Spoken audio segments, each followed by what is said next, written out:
नमस्कार, आप देख रहे हैं हमारी खास पेशकश विजय द्वार 400 पार और आपके साथ हूं मैं जयती मिश्रा। प्रधानमंत्री नरेंद्र मोदी दक्षिण के दौरे पर हैं, यानी दक्षिण का दुर्ग साधना है। अगर 370 के आगे और 400 प्लस का एनडीए के लिए लक्ष्य रखते हैं तो ये बहुत जरूरी है। और यदि गणित को साधने के लिए प्रधानमंत्री ने रण की शुरुआत जो की है, चुनावी बिगुल जो फूका है, वो दक्षिण से फूका है। देखिए हमारी खास पेशकश विजय द्वार 400 पार।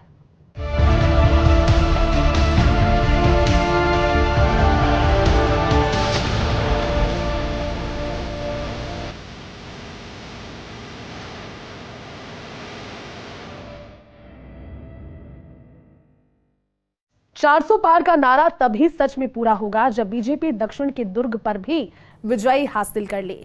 इसमें खास तौर पर तमिलनाडु, आंध्र प्रदेश और केरल शामिल है। बीजेपी को इस बार इन तीनों राज्यों में खाता खोलने की उम्मीद है। इसके लिए पीएम मोदी ने पूरा जोर लगाया है और बीते 77 दिनों में 23 दिन में उन्होंने दक्षिणी राज्यों में बिताए हैं। देखिए ये खास रिपोर्ट। ये पीएम मोदी के दक्षिण दौरे की कुछ तस्वीरें हैं जब प्रधानमंत्री नरेंद्र मोदी तमिलनाडु के कोयम्बटूर में थे। पीएम ने वहां रोड शो किया। प्रधानमंत्री के रोड शो में समर्थकों की भारी भीड़ उमड़ी। लोगों ने फूलों की बारिश कर पीएम का कोयम्बटूर में वेलकम किया। प्रधानमंत्री मोदी ने भी समर्थकों का अभिवादन किया। यही वो स्वागत और जोश है जो बीजेपी को जोश से भर दे रहा है और साउथ की जमीन पर बीजेपी की उम्मीद जगा रहा है। जहां उनका प्रदर्शन खराब रहा है, साउथ को बीजेपी की कमजोर कड़ी माना जाता था, लेकिन बीजेपी अब यहां बेहतर करने की जी जान से कोशिश कर रही है। दक्षिण की 131 सीटों में बीजेपी के पास केवल 29 सीटें हैं। इनमें से 25 केवल अकेले कर्नाटक में। पार्टी की नजर तमिलनाडु, केरल, तेलंगाना और आंध्र प्रदेश पर है। दक्षिण में कर्नाटक और तेलंगाना को छोड़कर केरल, तमिलनाडु, आंध्र प्रदेश, लक्षद्वीप और पुडुचेरी में बीजेपी की कोई सीट नहीं। यही कारण है कि प्रधानमंत्री मोदी से लेकर बीजेपी के अध्यक्ष जेपी नड्डा तक दक्षिण के राज्यों में बड़ी सभाएं कर रहे हैं।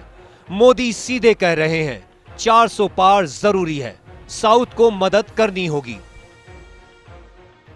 अब तमिलनाडु ये डिसाइड कर चुका है कि 19 अप्रैल को एक एक वोट बीजेपी को जाएगा, एनडीए को जाएगा। अब तमिलनाडु ये डिसाइड कर चुका है अब की बार 400 पार, अब की बार 400 पार, डेवलप भारत के लिए, 400 पार, डेवलप भारत के लिए, 400 पार, डेवलप तमिलनाडु के लिए, 400 पार, डेवलप तमिलनाडु के लिए, मॉडर्न इंफ्रास्ट्रक्चर के लिए, मॉडर्न इंफ्रास्ट्रक्चर के लिए, थर्ड लार्जेस्ट इकोनॉमी के लिए, 400 पार, थर्ड लार्जेस्ट इकोनॉमी के लिए, 400 पार, आत्मनिर्भर भारत के लिए, आत्मनिर्भर भारत के लिए, 400 पार, फार्मर वेलफेयर के लिए, फार्मर वेलफेयर के लिए, 400 पार, फिशरमैन की समृद्धि के लिए, फिशरमैन की सुरक्षा के लिए, 400 पार, अब की बार प्रधानमंत्री नरेंद्र मोदी 120 घंटे के दक्षिण के दौरे पर हैं। राजनीतिक गलियारों में पीएम मोदी का मिशन साउथ चर्चा में है। पीएम मोदी साउथ की धरती से विपक्ष पर प्रहार करने का कोई मौका नहीं छोड़ते। लोकसभा चुनावों की तारीखों के ऐलान के साथ ही पीएम मोदी समेत अन्य सभी विपक्षी दल भी तैयारियों में जुट गए हैं। रैलियों का दौर जारी है। इंडी गठबंधन ने मुंबई में रैली की तो पीएम मोदी 120 घंटे के दक्षिण विजय अभियान पर है। भाजपा अपने 400 पार के नारे को पूरा करने के लिए हर संभव प्रयास में जुटी है। बीजेपी की कोशिश है कि इन राज्यों में सीटें बढ़ाई जाएं, तभी 400 पार का मिशन पूरा हो सकेगा। बीजेपी को इस बार इन 3 राज्यों में खाता खोलने की उम्मीद है। इसके लिए पीएम मोदी ने पूरा जोर लगाया है और बीते 77 दिनों में 23 दिन उन्होंने दक्षिणी राज्यों में बिताए हैं। क्या कहते हैं आंकड़े? आंकड़ों पर नजर डालें तो दक्षिण के राज्यों में लोकसभा की 129 सीटें हैं। इनमें से 2019 में बीजेपी को सिर्फ 29 सीटों पर जीत मिली थी, जबकि विपक्ष को 100 सीटें मिली थीं। कर्नाटक में बीजेपी का प्रदर्शन अच्छा था, जहां 28 में से 25 सीटों पर उसकी जीत हुई।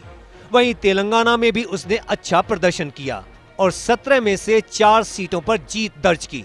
लेकिन तमिलनाडु, आंध्र प्रदेश और केरल में बीजेपी का खाता नहीं खुला। मिशन साउथ पर पीएम मोदी। 1. पहली रैली पलनाडु आंध्र प्रदेश। 2. दूसरी रैली जगतियाल तेलंगाना। 3. तीसरी रैली शिवमोगा कर्नाटक। 4. चौथी rally road show Coimbatore Tamil Nadu. 5. पांचवी rally road show Palakkad Kerala. 6. छठी रैली सोलम तमिलनाडु। इस बार खुद पीएम मोदी दक्षिण के 3 राज्यों में जीत के लिए 120 घंटे के मिशन पर हैं। शुक्रवार को पीएम मोदी ने अपने इस मिशन की शुरुआत की थी। उन्होंने अपनी पहली रैली आंध्र प्रदेश के पलनाडु में रविवार को की। दूसरी रैली तेलंगाना के जगतियाल में हुई। उन्होंने कर्नाटक के शिवमोगा में रैली की। उनका चौथा कार्यक्रम कोयम्बटूर का था, जहां उन्होंने रोड शो किया।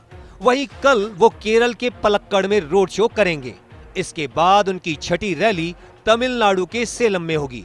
इन धुआंधार रैलियों से समझा जा सकता है कि वो दक्षिण में बीजेपी को जीत दिलाने के लिए कितनी ताकत झोंक रहे हैं। 15 मार्च से शुरू हुए 120 घंटे के दक्षिण विजय अभियान के तहत पीएम मोदी 5 राज्यों की 129 सीटों पर बीजेपी को जीत दिलाने की मुहिम पर हैं।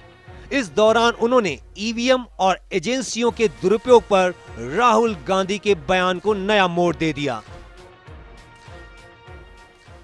तमिलनाडु में बीजेपी को मिल रहा ये जन समर्थन पूरा देश देख रहा है, पूरा देश इसकी चर्चा कर रहा है। कल मैं कोयम्बटूर में जनता जनार्दन के बीच था।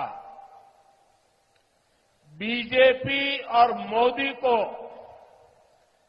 एनडीए और मोदी को ये जो जन समर्थन मिल रहा है, ये जो आशीर्वाद मिल रहे हैं, इसने डीएम की सरकार की नींद उड़ा दी है, नींद उड़ा दी है। तेलंगाना के जगतियाल की रैली के बाद पीएम मोदी कर्नाटक से तमिलनाडु और फिर कल केरल में मिशन दक्षिण विजय को आगे बढ़ाएंगे। पीएम मोदी ने बीजेपी 370 और एनडीए 400 पार का जो नारा दिया है, उसे दक्षिण की 129 सीटों के आंकड़ों के साथ देखना जरूरी है। जहां 2019 में खाता भी नहीं खुला, वहां किला भेदने की कोशिश। दक्षिण के 5 राज्यों में कुल मिलाकर लोकसभा की 129 सीटें हैं।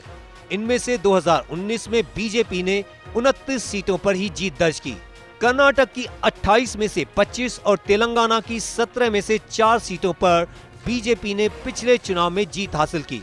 लेकिन तमिलनाडु की 39, आंध्र प्रदेश की 25 और केरल की 20 सीटों पर बीजेपी का खाता नहीं खुला।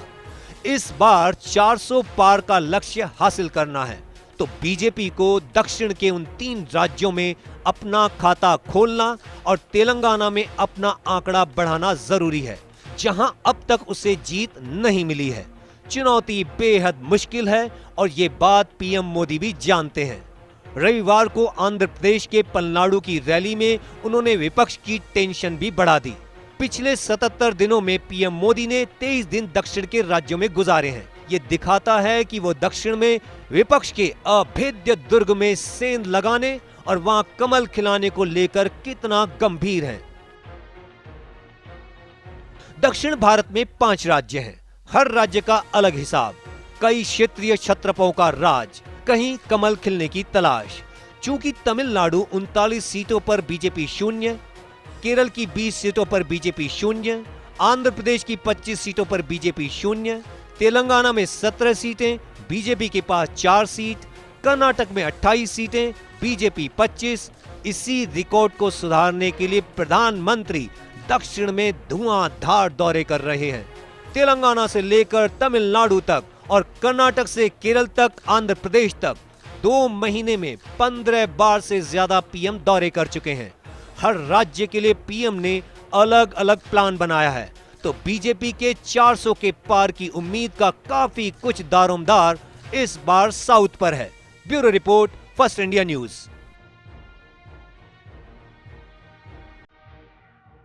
वक्त एक छोटी सी ब्रेक का, जल्द होंगे हाजिर।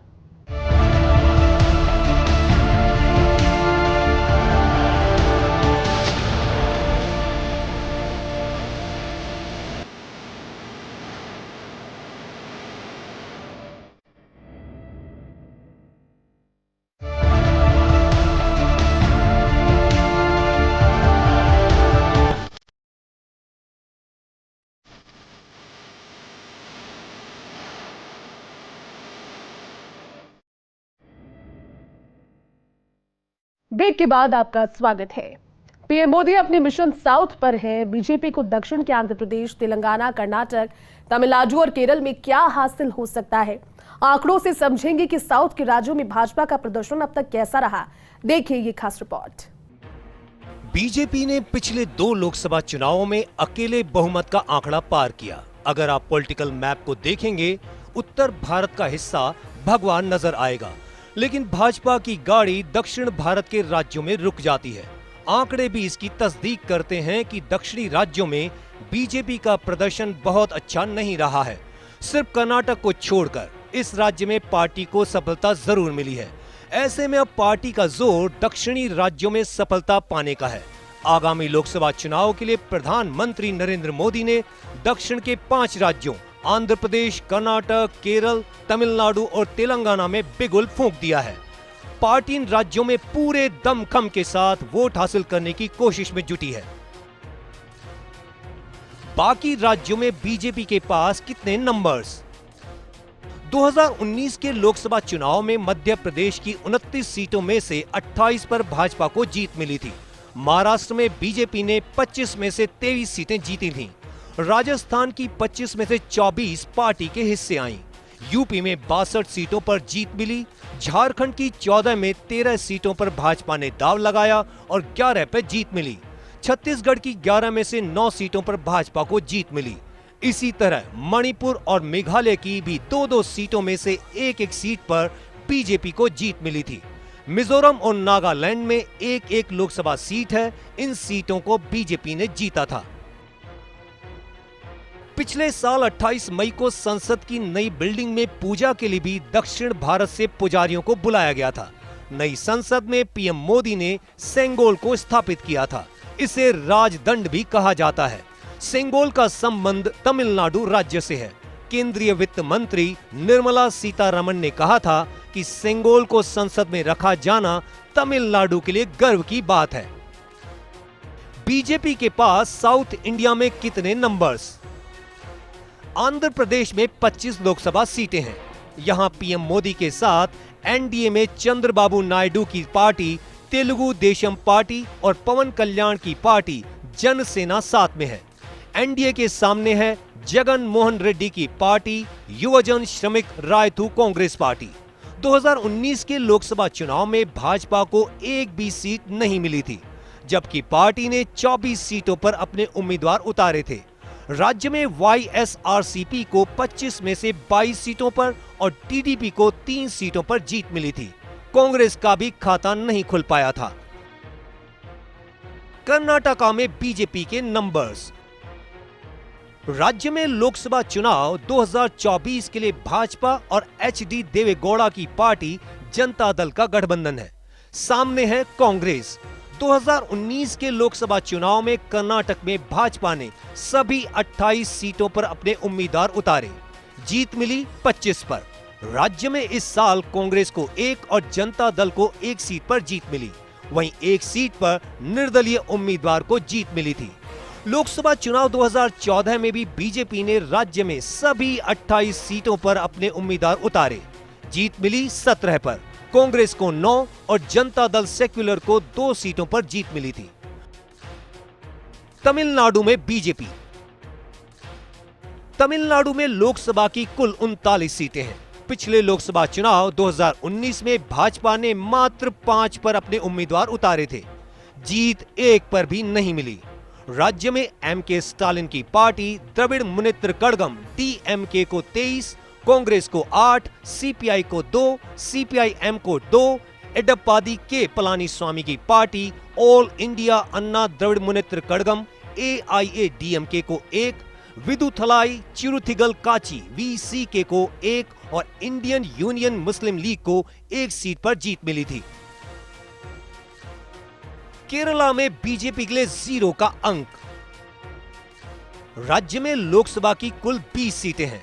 2019 में बीजेपी ने 15 पर दांव लगाया, मगर 1 पर भी जीत नसीब नहीं हुई। इस साल राज्य में कांग्रेस को 15, इंडियन यूनियन मुस्लिम लीग को 2, सीपीआई-एम को 1, रिवॉल्यूशनरी सोशलिस्ट पार्टी को 1 और केरल कांग्रेस एम को 1 सीट पर जीत मिली थी। इससे पहले 2014 के लोकसभा चुनाव में भी भाजपा यहां खाता नहीं खोल पाई थी। भाजपा ने 18 सीटों पर अपने उम्मीदवार उतारे। जीत 1 पर भी नहीं मिली। इस साल राज्य में कांग्रेस को 8, सीपीआई-एम को 5, इंडियन यूनियन मुस्लिम लीग को 2, सीपीआई को 1, रिवॉल्यूशनरी सोशलिस्ट पार्टी को 1 और केरल कांग्रेस एम को 1 सीट पर जीत मिली थी। 2 सीटों पर निर्दलीय उम्मीदवारों ने जीत हासिल की थी। साउथ में बीजेपी का ओवरऑल परफॉर्मेंस। अब जरा बीजेपी के नजरिए से इन 5 राज्यों के नंबर्स को एक जगह इकट्ठा करके दक्षिण में पार्टी के ओवरऑल परफॉर्मेंस को भी देख लेते हैं। दक्षिण भारत के इन 5 राज्यों में लोकसभा की कुल 129 सीटें हैं। 2019 में भाजपा को इनमें से 29 सीटों पर जीत मिली थी। इससे पहले 2014 में बीजेपी को 21 सीटों पर जीत मिली थी। 2009 में इन राज्यों में पार्टी को 19 सीटों पर जीत मिली। अब अगर कर्नाटक को हटा दें तो भाजपा के नंबर्स की हालत और बुरी दिखती है। कर्नाटक को छोड़कर दक्षिण के बाकी 4 राज्यों में लोकसभा की कुल 100 सीटें आती हैं। 2019 में भाजपा को इन 4 राज्यों में 4 सीटों पर जीत मिली थी, वो भी सिर्फ आंध्र प्रदेश में। 2014 में भी पार्टी को 4 राज्यों में 4 सीटों पर ही जीत मिली, 1 तमिलनाडु में और 3 आंध्र प्रदेश में। 2009 में 4 राज्यों को मिलाकर बीजेपी को 1 भी सीट पर जीत नहीं मिली थी। इन आंकड़ों से भी जाहिर है और जैसा कि जानकार भी बता रहे हैं, भाजपा ने इस बार जो 400 पार का नारा दिया है, उसके लिए दक्षिण के इन 5 राज्यों की राजनीति को भेदना जरूरी है। बीजेपी प्रयास भी कर रही है। सफलता कितनी मिलेगी ये स्पष्ट रूप से चुनाव के बाद 4 जून को मतगणना के दिन पता चल ही जाएगा। Bureau report, first India news. चलिए, हमारी खास पेशकश में अभी के लिए बस इतना ही। आप देखते रहिए फर्स्ट इंडिया न्यूज। नमस्कार।